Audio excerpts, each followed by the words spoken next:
relatively young Douglas fir. These are generalities.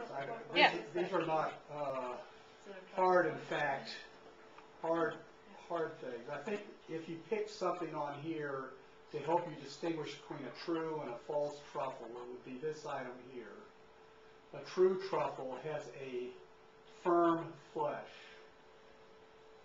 And what I've read is if you compress it and keep pressing as hard as you can, it's more likely to fracture than it is to squeeze down. There's no much give in it. If you drop it on the floor, it would be more likely to crack or break apart than to just. Whereas a false truffle has more of a spongy feel.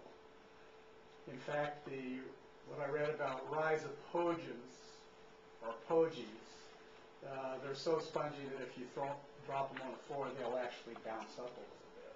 They're so, so this is a distinguishing thing that you can use between a true and a false truffle. There's some other things here.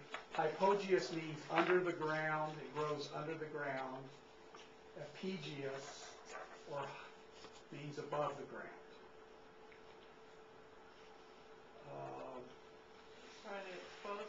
And there are true mushrooms, true truffles that have neutral and, aromas that we don't normally smell. Some of the ones that are choice have an attractive aroma, and that's the ones we're after for edible purposes. There are different ways that different people will use the terms true and false truffles. Yes. Some people will use the terms true truffles for only the commercial truffles that you can get a lot of money for. In North American Truffling Society, usually when people are referring to true truffles and false truffles, the true truffles are ascomycetes and the false truffles are basidiomycetes.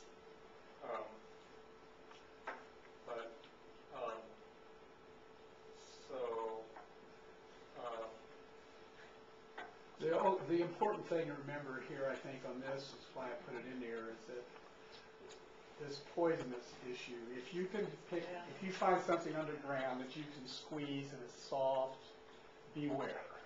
It's not something. Whereas if it's hard, it's more likely to be something that is tasteable at least, and maybe something that's very nice edible. I will have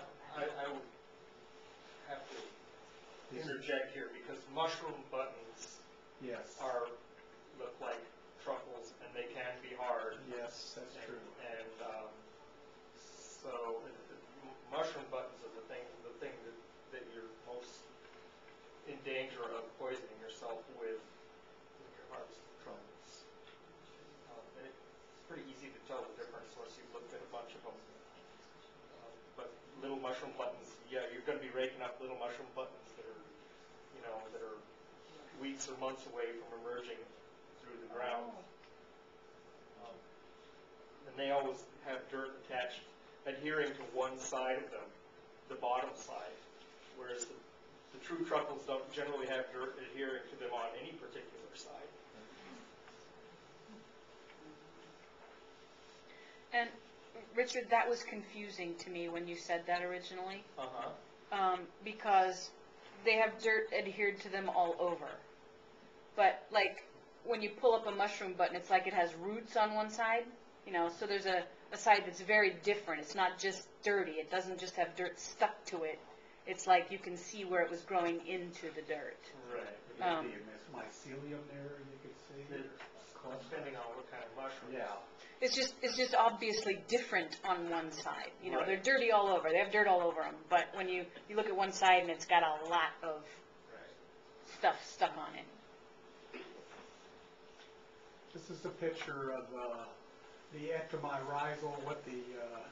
This is actually this white fungal mycelium surrounds the roots of a ponderosa pine, and it shows how it looks. So you can actually look at a pine root, and if you see these are visible to your eye. You can see these things, distinctive shapes which indicates the presence of a fungus, mycorrhizal fungus. And sometimes they grow in clumps or clusters around the root of the tree, and sometimes they have a sheath kind of covering. Truffle habitat, what I saw in this government report, west of the Cascades. Now this is true we're talking up here, down in California. I imagine that they're on the seaward side of the mountain ranges down there too, but I don't know. From 0 to 2,000 feet elevation. It also said on Christmas tree farms. That was a statement by Charles Lefevre. But I would imagine it would be a Christmas tree farm that had fir on it. Douglas fir. Yeah, Douglas sheared Not firs. noble. Not nobles, but Not sheared noble, firs. but Yeah. sheared fir. And there's quite a Usually few they're of sheared. those around here. In fact, I think the noble firs are rarer than the Doug fir tree Christmas tree farm. Here you see a dense Doug fir tree growth in the Willamette Valley, river valley of the Willamette River, right on the side of the hill, and they said that was like ideal habitat.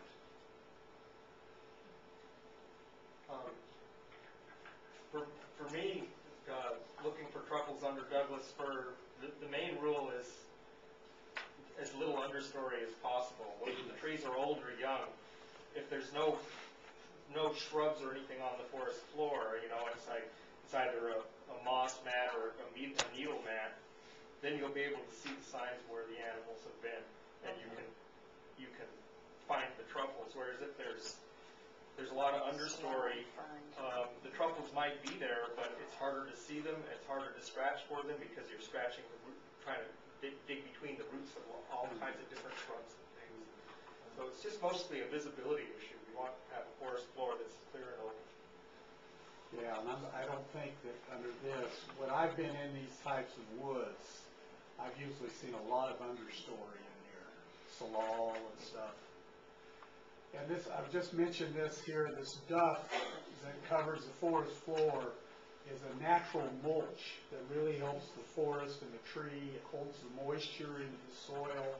So as we're raking for truffles, we want to make sure that we keep in mind that we're moving this duff around, and so we want to move it back under the tree as much as possible after we've done looking.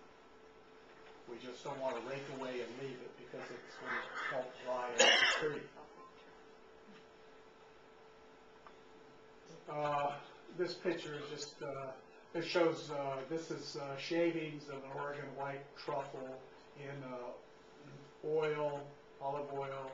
It's just an appetizer served at that place down in Oregon, the Dayton House, Palmer House in Dayton, Oregon. But handling rules for mushrooms, they say not to brush them, just brush the dirt off. Prefer washing to just prior to use because once you wash them, it hastens the deterioration of the mushroom. So you want to use them as soon as possible because the aroma, as you pick them, the aroma starts to deteriorate. So the fresher the truffle, the stronger the aroma. In fact, it's not best not to cook them at all or very briefly with low heat. Like if you're making eggs, one way you might do that is to add the truffles make your eggs and then add truffles to butter on the side or some sour cream on the side and then put that in with your eggs, rather than cooking the truffles along with the eggs. Actually, my experience is that an egg takes about 3 minutes to cook, and you can cook the truffles in the egg, and the aroma will be there.